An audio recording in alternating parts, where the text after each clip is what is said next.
we'll explain traffic flow comparisons between full and split tunnel modes in PPTP VPN on this edition of Tech Talks.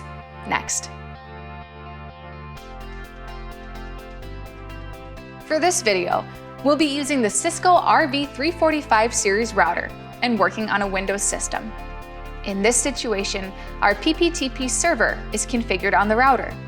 This IP subnet is different from the one configured in the LAN interface. After specifying the IP addresses and DNS addresses, we will select the group name and allow the clients or PPTP clients to connect with these credentials.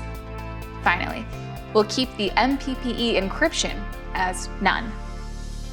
To connect PPTP from a Windows 10 OS client, we'll first need to configure one PPTP connection on the system. We'll next click on Properties to see that this is the public IP we are going to connect. Under the Security tab, our type of VPN is PPTP, and we will be using a PAP authentication method. After double-clicking the PPTP icon, we will find the PPTP connection. We can connect it to the VPN after entering the credentials. Now this system is diverting all the traffic to the PPTP interface. Upon tracing the internet traffic, now we will see the first hop is PPTP VPN tunnel interface. This is happening as the default route on the client PC is now updated with a lower metric value towards PPTP VPN tunnel interface. We can verify the same on the Windows PC using route print command. If we connect the PPTP VPN with the split tunnel option, the internet traffic will flow via the local gateway, and the VPN traffic will only flow to the PPP interface. To do that, we'll first disconnect the VPN connection and right-click the PPTP connection. We'll navigate to Properties and click on the Networking tab.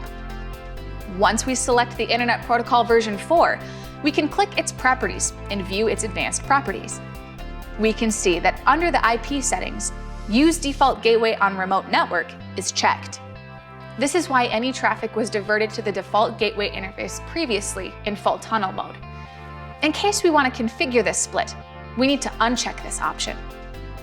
Now, once we connect the PPTP VPN, we can see the connection status will be connected, and any internet traffic will be diverted via the local gateway, and VPN traffic will be diverted via the PPP interface, but we will not be able to ping the remote router VLAN 1 IP where PPTP server is configured.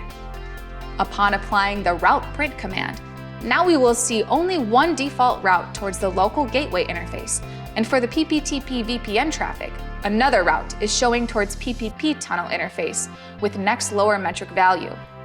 Because of that, the ping request to VLAN 1 IP of the remote router went to the default gateway and the ping was unsuccessful.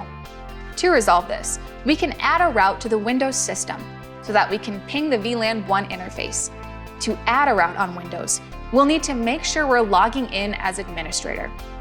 In this scenario, we'll need to add a route on this system. The keyword is route, followed by -p, and finally the word add to enter the IP pool. For the metric value, we will use the lowest compared number. A success notification will pop up once we hit enter.